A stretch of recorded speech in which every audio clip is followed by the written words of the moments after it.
everyone, welcome to my channel. In this video we are going to learn about how to select a research problem. So selecting a research problem is the first and foremost thing. So it is the starting step of doing research. Necessity is the mother of invention. So this is an old saying. It says that a research study is another form of invention. Thus, if there is some necessity or a difficulty in a business organization, it forms a research problem that is to be investigated in order to fulfill the necessity or remove the difficulty. For example, if you consider the evolution of mobile networks, so in the first generation in 1980s, analog voice is transmitted through the networks. It only supports human to human voice transmission. And in second generation in 1990s, digital voice was transmitted between the two devices, transmitted in the networks. So it is a low speed data voice, and it supports some text communication. And in third generation, that is in 2000, mobile broadband is also allowed here, right? So in addition to the mobile calls and text, mobile data is also supported by the mobile phones. And in the fourth generation, it has enhanced the third generation. That means it supports the voice, text and internet, but it supports the faster internet. That means it supports apps and video calls, conferences, etc. And currently now we are in the fifth generation. So in the fifth generation, starting from 2020s, it supports sensors, that is IoTs, right? Interconnected devices, sensors and systems for consumers. So in addition to voice, text and internet, it also supports IoT and AI. So in this complete evolution, so if you have stopped the mobile networks in first generation itself, then we might not have reached it till the fifth generation. If you are satisfied with that first generation itself and we stopped doing research on the mobile networks, then it might not have evolved up to the fifth generation and sixth generation, right?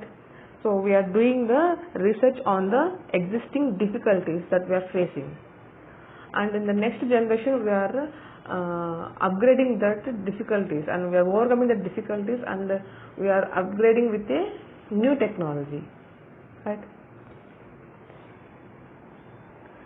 A research problem that is to be investigated must either fulfill the necessity or remove the difficulty. That means the research problem that we are investigating must either fulfill the necessity. That means we have to either fulfill. That means we have to get the solution for that particular problem, or else we have to remove the difficulty.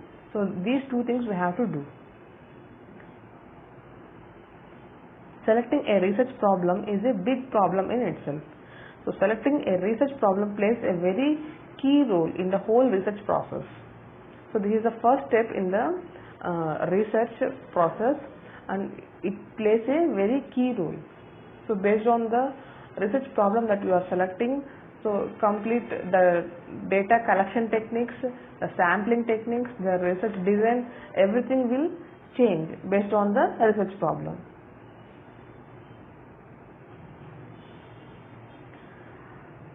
So how to select a research problem? So we are having some guidelines that research must follow in order to select a research problem. So first one is the sources of the problems. So first of all, one should look at the sources from which one can select a research problem. So some of the sources are it may be a readily available problem, or the problem may be taken from the guidance of the experts, or else we can derive the problem from a literature survey, thorough literature survey. So the problem may be already a readily available problem, or we can take the problem by consulting some experts in that particular field, or we can do literature survey by reading the articles and going through the websites and newspapers, etc. So next one is the potential to be a research problem. Suppose you have considered some you have identified some problem in your particular field. Then you must make sure that problem is having the potential to be done, right? So in order to do that, avoid trivial or meaningless problems. So we have to avoid the trivial means that gives the different types of meanings or a meaningless problem. So first of all, you have to avoid that kind of problem and provide solution to an existing problem or contribute to the body of knowledge. So it must either provide a solution to the already existing problem, or we have to add something to the already existing knowledge. So in this way, the research problem must be selected. And third one is the select non-controversial issues. So we have to select a particular research problem such that it is specifically not related to the issues like religion, beliefs, dogmas, sexual preferences, etc. So one should try to avoid taking these controversial subjects. And next one is researcher's interest and competency. So one person has to select a particular problem such that that topic is in his own field of study and in which he is a master in both the subject and method. So the researcher must take the particular concept such that he is such that that problem belongs to his own field and he is a master in that particular field or study.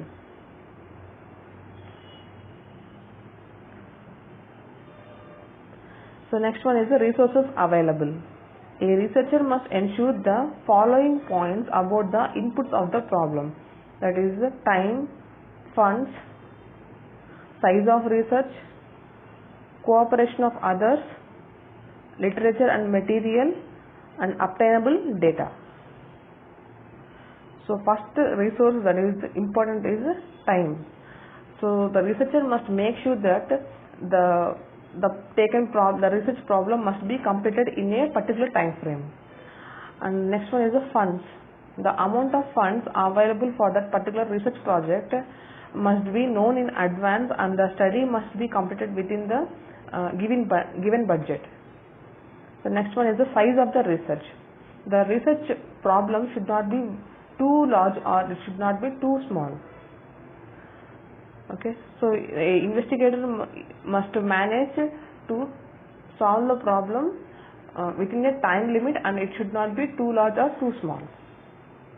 So next one is the cooperation of the others. A researcher must ensure that the necessary cooperation of colleagues and help of administrative authorities is available to the problem he is selecting. And the next one is the literature and material. So related literature like journals, articles, books must be easily available for the research problem that we have taken. And next one is the obtainable data. The selection of a problem should be such that information or data needed for it is either readily available or obtainable. If it is available, then no problem. Okay, it is easily available, then no problem.